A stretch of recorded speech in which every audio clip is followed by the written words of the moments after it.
तो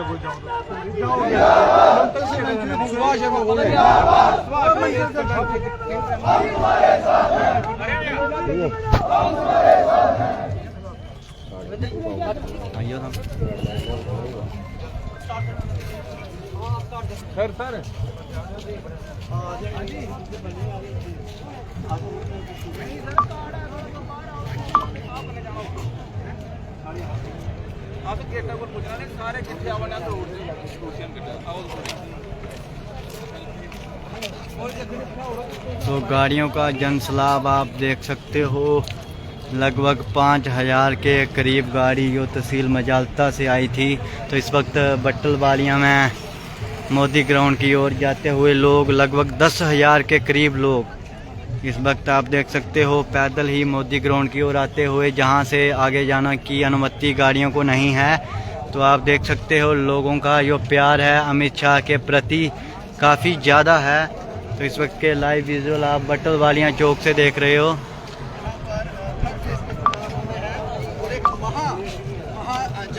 तो इस वक्त आप देख सकते हो विजुअल जो है काफ़ी ज़्यादा है तो इस वक्त आप विजुअल जो लाइव बट्टलवालियाँ शो पर देख रहे हो।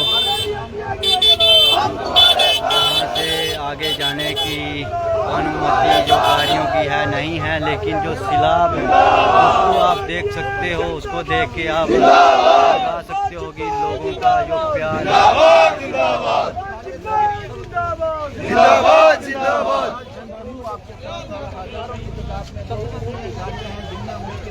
आज यहाँ पर अमित शाह जी आने वाले हैं। एक महाजन रैली होने जा रही है।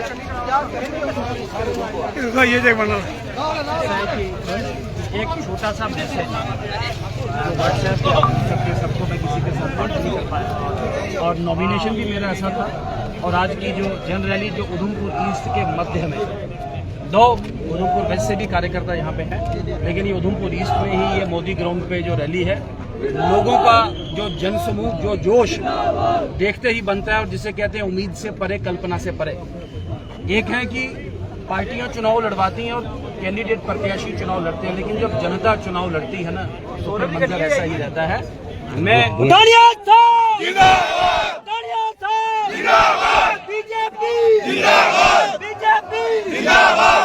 मोदी हम तुम्हारे साथ हैं। ये कोई प्लान नहीं, तो ऐसे ही अपने आप ही जिसे कहते हैं चल रहा है सब। ये एक्सपेक्टेड था, इतना प्यार लोगों का आशीर्वाद मिलेगा? बिल्कुल नहीं एक्सपेक्टेड था। मैं सर झुका के और जिसे कहते हैं अपना दिल की गहराइयों से वंदन और अभिनंदन करना चाहूँगा उधमपुर ईस्ट की जनता का। मैंने कहा कि कल्पना से परे और उम्मीद से परे हर वर्ग, हर क्षेत्र, हर खित्ता, हर इलाका और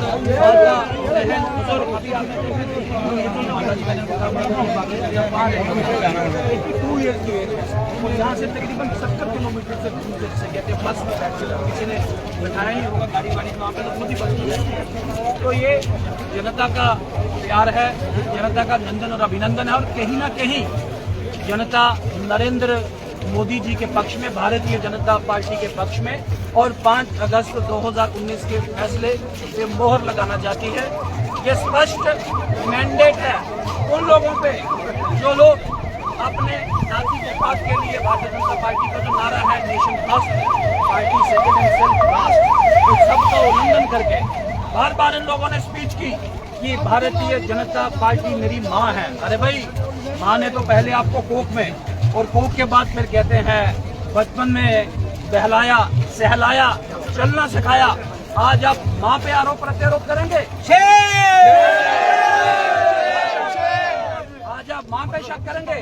और कोई परहेज नहीं बताने में इंडिया अलायंस इकट्ठा हो गया है, एक प्रत्याशी के पीछे खड़ा है। क्या कांग्रेस, क्या एनसी, क्या पैंथर्स पार्टी, क्या देश विरोधी तत्व, लेकिन दूसरी तरफ जनता खड़ी है। मेरा ओपन चैलेंज है, जितना दम लगाना लगा लें आप इसमें, आपकी वो हार होगी, आप दिखाई नहीं देंगे।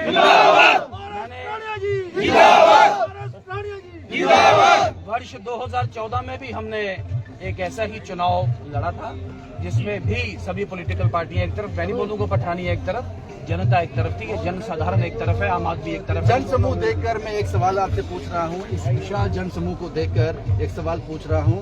आपके जो विरोधी हैं इसी उधमपुर सीट से, बलवान सिंह और पवन खजूरिया जी, क्या मैसेज है आपका उनको और क्या कहना चाहते हैं? देखिए, मेरा पहले तो दोनों के साथ मेरे एक अच्छे जिसे कहते हैं रिश्ते हैं, लेकिन जिस तरीके से ये जो इस वक्त भारतीय जनता पार्टी को, देश को और विशेषकर जम्मू कश्मीर को जरूरत थी नरेंद्र मोदी के साथ खड़ा होने की, हम सबको नरेंद्र मोदी जी के साथ 5 अगस्त 2019 के फैसले के साथ खड़ा होना ये ज्यादा इंपॉर्टेंट है, ना कि चुनाव कौन लड़ रहा है, चुनाव कैसे लड़ रहे हैं और पार्टी टिकट किसको दे रही है। सैद्धांतिक, वैचारिक, आध्यात्मिक और सबसे जिसे कहते हैं जो मौके की स्थिति और परिस्थिति के मुताबिक जो विषय, उस विषय पे हम सबको करना चाहिए। आप सबको, मैं नाम नहीं लूंगा किसी को, हर एक आदमी को जो अपने आप को नेता और राजनेता कहता है, आपको जनता की जिसे कहते हैं ताल के साथ ताल मिलाना होगा, वरना फिर ये जनता माफ नहीं करेगी और ये ऐसा घुमाएगी कि ढूंढे नहीं देखोगे उधमपुर के राजनीतिक परिप्रेक्ष्य। भारत माता की जय, भारत माता की जय। देखते हुए एक सवाल हो रहा है, 2014 में आपने जो चुनाव लड़ा था वो रामनगर कॉन्स्टिट्यूंसी से लड़ा था, इस बार आप पहली बार उधमपुर ईस्ट से लड़ रहे हो, तो फिर ये प्यार, लोगों का आशीर्वाद, ये काम कब किया आपने, इन लोगों तक कैसे पहुंचे? पहले आपकी भ्रांति दूर कर लूं, थोड़ी एक माहौल बनाने की कोशिश की जा रही है कि मैं एक नई विधानसभा में आया हूँ। आपको बता दूं कि ये उधमपुर ईस्ट नई विधानसभा है। इस विधानसभा का आधा क्षेत्र रामनगर से आया है, ठीक, तो तकरीबन आधे पोलिंग बूथ, आधा जिसे कहते हैं वर्गफल इसका, और आधी आबादी जिसे कहते हैं वो रामनगर से है, और आधी इसमें चिनैनी, उधमपुर और जिसे कहते हैं कटरा, रियासी से जुड़ी है। और लेकिन ये मैं जिसे कहते हैं विश्लेषण या आंकलन नहीं कर सकता कि कटरा से ज्यादा जनसमूह है या चिनैनी वाले से ज्यादा या उधमपुर वाले से ज्यादा। सब ने मुझे जिसे कहते हैं अपने बेटे की तरह, अपने भाई की तरह, एक अपने घर के जिसे कहते हैं व्यक्ति की तरह सबने मुझसे प्यार और जिसे कहते हैं स्नेह नौछावर किया है। हमने पिछले दिनों घर घर, गांव-गांव, नुक्कड़ जाके कहीं भी जिसे कहते हैं आशा ही आशा मिली है, निराशा वाला जिसे कहते हैं कोई नेगेटिव नकारात्मक टिप्पणी किसी ने भी नहीं किया। हाँ, एक स्पष्ट मैसेज कुछ लोगों ने बहला के, फुसला के और वो मगरमच्छ वाले आंसू जिसे कहते हैं गिरा के ना, देखें मैं आपसे बताना चाहूंगा कि वो जो झंडा होता है ना जो छत पे लगा हो, तो उसको कभी धूल भी लगी होती है, थोड़ा सा फट भी गया होता है, वो प्रेस किया वो झंडा एकदम निकाला गया वहां से, फिर वो फोटोग्राफर भी जिसे कहते हैं तैयार था, फिर वो मगरमच्छ वाले आंसू निकाल के। आप उधमपुर की ईस्ट की जनता इतनी बेवकूफ नहीं है। आप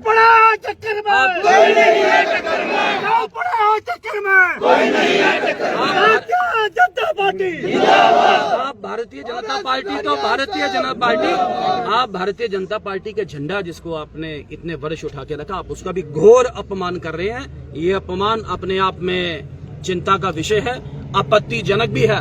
और जनता, मैंने कहा कि जनता जनार्दन इसका प्रचंड बहुमत के साथ 1 अक्टूबर को जवाब देगी और दे के रहेगी। एक आखिरी सवाल पठानिया साहब, बहुत खूब कहा आपने, एक मंजे हुए सियासतदान है, जाहिर सी बात है कि आपके शब्दों को पकड़ा नहीं जा सकता, लेकिन आपके लिए प्रतिद्वंदी कौन है, आपके लिए स्ट्रॉन्ग कंटेस्टेंट कौन है, पवन खजूरिया या बलवान सिंह? देखिए, मेरे लिए क्योंकि पवन खजूरिया साहब जो है एक लंबा अरसा भारतीय जनता पार्टी में बिता चुके हैं, 30-35 साल, उसके बाद वो चुनाव लड़ रहे हैं, तो क्या लगता है कहीं ना कहीं यहाँ पे कुछ मतभेद हो सकता है, जो परेशानी हो सकती है? देखिए, कोई मुकाबला नहीं है यहाँ, मैं आपको बता दूं, मैंने सबको कहा कि 44,000 वोट मैंने पिछली विधानसभा में लिया था, उस आंकड़े के साथ हमारा कंपटीशन है।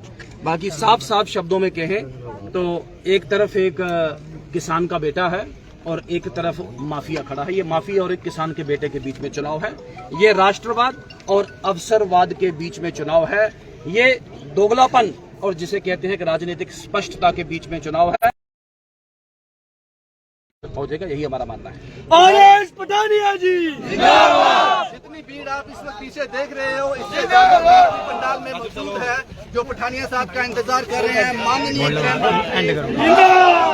ये जो आप सुन रहे थे पठानिया जी को, जो इस क्षेत्र से जो भाजपा के प्रत्याशी हैं, अभी जो है वो मीडिया बंधुओं को जो है वो संबोधित कर रहे थे, मीडिया पर्सन से बात कर रहे थे। काफी लोग उनके साथ आए हैं, देखना चाहिए कि रिजल्ट्स में क्या ये लोग जो है खड़े रहते हैं या क्या इसका नतीजा निकलता है। जुड़े रहे हैं आज न्यूज़ के साथ।